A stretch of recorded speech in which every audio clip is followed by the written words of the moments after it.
calon tunanganku membatalkan rencana pernikahan di hari 7 sebelumnya dengan alasan yang mengada-ada.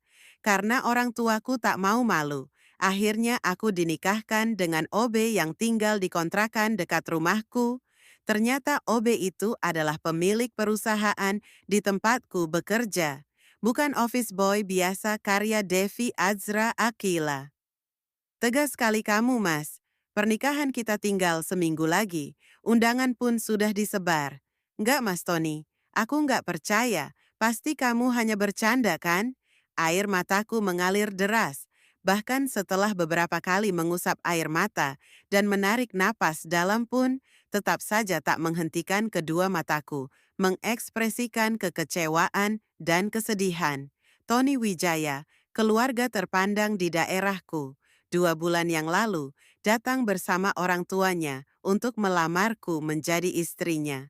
Siapa sangka kini mereka datang lagi hanya untuk membatalkan pernikahan yang 1 minggu lagi akan terjadi. Dengar dulu penjelasan Tony, Alia. Lebih baik sakit sekarang daripada kamu telanjur menikah, tapi ternyata Tony tidak mencintai kamu. Ya kan? Bu Ambar, ibunya Tony, menjelaskan. Aku tahu niatnya baik, memberitahu agar aku tidak menyesal jika terlanjur menikah dengan anaknya. Namun, rasa sakit di hatiku tetaplah sama, hanya bedanya datangnya lebih cepat menurut mereka. Tapi, Bu Ambar, terus terang kami bisa malu jika nanti tetangga mempertanyakan Alia yang tidak jadi menikah. Pasti anak gadis kami akan menjadi cemoohan orang-orang. Ibu membelaku kali ini. Biasanya beliau selalu saja menganggap aku salah di rumah ini. Tidak apa, setidaknya itu akan menjadikan aku punya harga diri.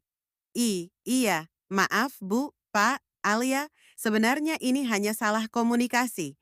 Aku menyetujui keputusan ibuku, karena aku pikir ibuku datang hanya untuk silaturahmi saja dengan keluarga Alia, bukan untuk dinikahkan.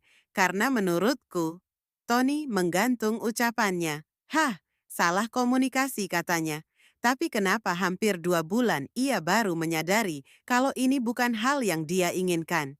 Bentuk perhatiannya, sikapnya yang posesif, pun chatnya yang manis, seolah tak sabar, ingin segera menjadi raja dan ratu sehari. Tapi hari ini dia bilang, jahat sekali kamu, Mas. Kamu bikin aku jatuh cinta. Lalu kini dengan mudahnya, kamu patahkan hatiku dengan membatalkan rencana pernikahan ini. Bu Ambar menghela napas kasar. Tony merasa dirinya belum mapan, Pak Bu. Tony ingin mengejar karier dulu, maka dari itu pernikahan ini harus dibatalkan. Sebagai permintaan maaf, uang yang kami beri biarlah dikembalikan setengahnya saja. Ibu langsung berdiri mendengar Bu Ambar meminta uang yang 1 bulan lalu ia beri. Mana bisa dikembalikan? Kalau bisa, sebagai upah malunya keluarga kami yang sudah dipermainkan, harusnya keluarga ibu membayar berkali-kali lipat, bukan malah minta uang seserahan itu kembali. Apa? Mana ada sejarahnya? Ini masih untung loh saya minta setengahnya. Bu Ambar pun berdiri. Sekarang kami yang bikin sejarah. Bu Ambar mau apa? Ya sudahlah, ambil saja uang itu. Kalau tidak ingat almarhum suami saya punya hutang jasa pada Pak Dedi, saya juga nggak akan kepikiran mau melamar Alia.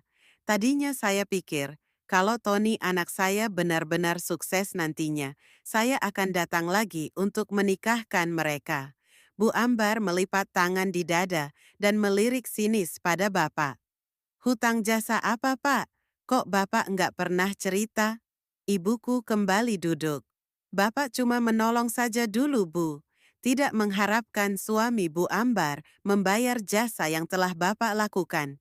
Sudahlah, jika memang Alia dan Tony tidak berjodoh, kembalikan sisa uang yang sudah Ibu pakai untuk persiapan pernikahan itu.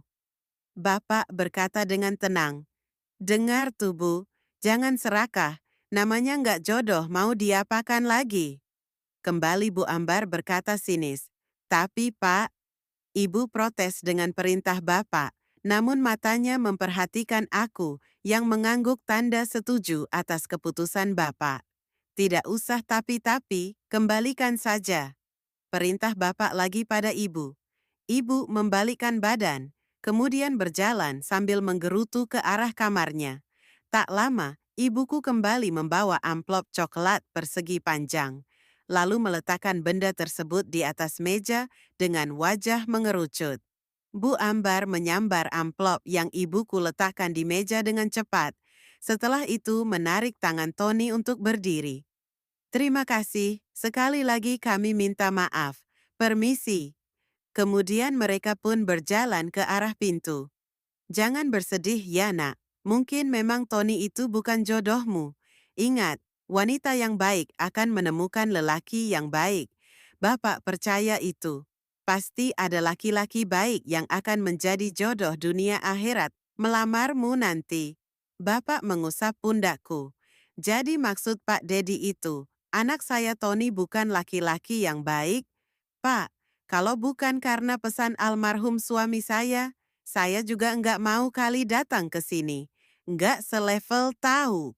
Bu Ambar berkata dengan dada naik turun. Baca selengkapnya di KBM App, download KBM App di Play Store. Sekarang juga bisa baca sampai bab 7 secara gratis.